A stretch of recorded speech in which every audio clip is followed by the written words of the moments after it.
अस्सलाम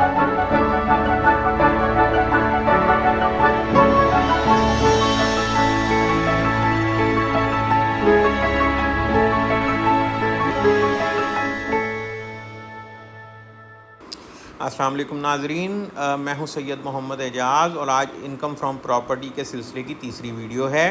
non adjustable amount of rent जो है वो उसके हवाले से सेक्शन 16 जो है वो डील करता है non adjustable amount received in relation to buildings को, और इसके हवाले से हम बात करेंगे कि अगर आपने कोई पगड़ी जिसे हम कहते हैं या अनएडजस्टेड एडवांस रिसीव किया है, तो फिर जो भी आपने एडवांस रिसीव किया है वो उस साल और उससे नेक्स्ट जो है फॉलोइंग 9 ईयर्स जो है इक्वल प्रोपोर्शन में, यानी दूसरे लफ्ज़ों में अगर फ़र्ज़ कीजिए आपने 1 लाख रुपया जो है वो वसूल किया किसी से एज एन एडवांस, तो आप सिंपली उसे 10 से डिवाइड करेंगे और 10,000 पहले साल और बाकी 9 सब्सिक्वेंट सालों में भी 10,000 पर ईयर जो है वो आपने रेंटल इनकम में ऐड कर देना है।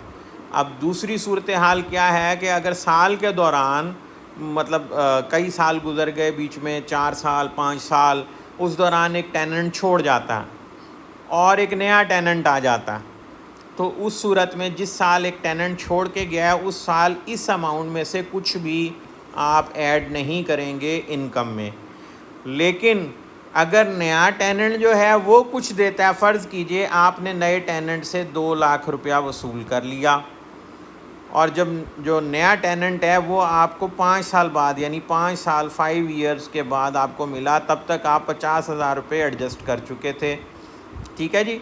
तो अब आपने करना क्या है जनाब कि आपने 50,000 रुपये की डिडक्शन यहाँ अलाउ कर देनी है जो आप already an offer to tax कर चुके हुए हैं। बाकी 1.5 लाख रुपया आपका बचेगा, इसके साथ वही कुछ करेंगे जो आपने पहले किया था, यानी कि 1.5 lakh divided by 10 is equal to 15,000 और उस साल जो है वो 15,000 और नेक्स्ट ईयर जो है वो 9 नेक्स्ट ईयर जो है वो आप 1 मिनट में थोड़ा सा इसको गंदा सा हो गया, 9 नेक्स्ट ईयर्स जो है वो आप 15,000 फिर ऐड करेंगे।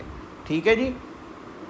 सो ये सूरत हाल है। इसमें ये क्लियरली यहाँ पे अगर हम देखें सेक्शन को तो इसमें ये मेंशन है वेयर एन अमाउंट, ये पहले तो मैं ये पहली बात आपको बता दूं कि the amount shall be chargeable to tax, ये बात कर रहे हैं हम।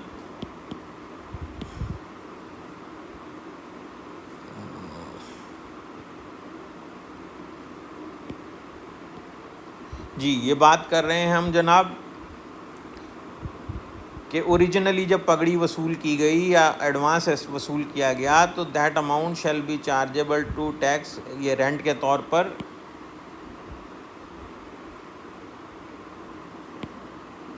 इन that year and the following 9 years in equal proportion, यानी ये जो मैंने आपको बताया था ये। ठीक है जनाब। उसके बाद वो कहता है where the amount hereinafter refer to as the earlier amount referred in subsection 1 is refunded by the owner to the tenant on termination of the tenancy before the expiry of 10 years. No portion of the amount shall be allocated to the tax year in which it is refunded or to any subsequent years, यानी उसमें से तो आप कुछ नहीं करेंगे ये 1 लाख में से। लेकिन अब एक अलग सूरत हाल वो फिर सब सेक्शन 3 में बताता है where the circumstances specified in to occur and the owner lets out the building और part of the building thereof to another person hereinafter refer to as the succeeding tenant and receives from the succeeding tenant any amount hereinafter refer to as the succeeding amount which is not adjustable against the rent payable by the succeeding tenant, the succeeding amount as reduced by the portion of the earlier amount as was charged to tax shall be treated as rent chargeable to the tax under the head income from property as specified in section 1। यानी उसने कहा कि जो तो आपको नया tenant आके देता है, अब ये आपकी सक्सीडिंग अमाउंट है, ये सक्सीडिंग अमाउंट है।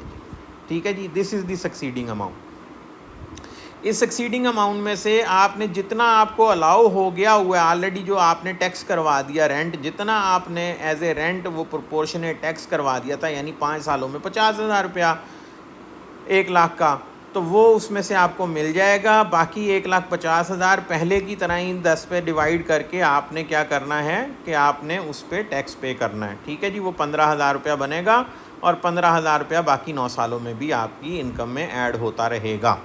सो ये तो आज की वीडियो थी अनएडजस्टेबल रेंट के बारे में। अब थोड़ा सा हम दूसरे हवाले से भी बात कर लें कि सेक्शन 56 जो है उसमें चेंज की गई है। सेक्शन 56 में क्या चेंज की गई है कि ये देखिए, यहाँ पर मैं अगर आपको दिखा सकूं,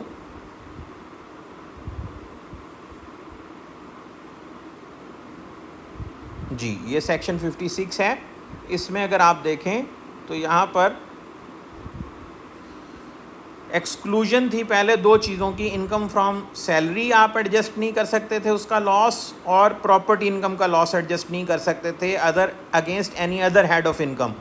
तो अब लेकिन आप जो है यहाँ ये फाइनेंस एक्ट 2021 से ये यहाँ पे से ये देखिए, और इनकम फ्रॉम प्रॉपर्टी ये वर्ड रिमूव हो गए हैं।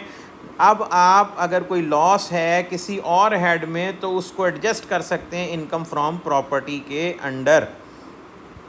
ठीक है, यानी अगर आपकी इनकम फ्रॉम प्रॉपर्टी है, चूँकि अब ये नॉर्मल रिजीम में टैक्सेबल है, किसी और हेड में लॉस है तो आप इसके अगेंस्ट उस लॉस को एडजस्ट कर सकते हैं।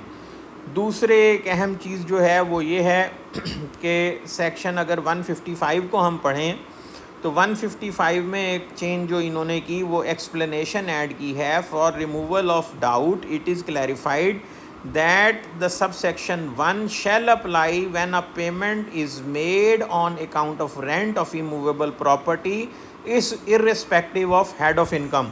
अब ये बात उन्होंने क्यों की, पहले अदर सोर्सेज जो था वो अनटैक्स निकलने की कोशिश करते थे।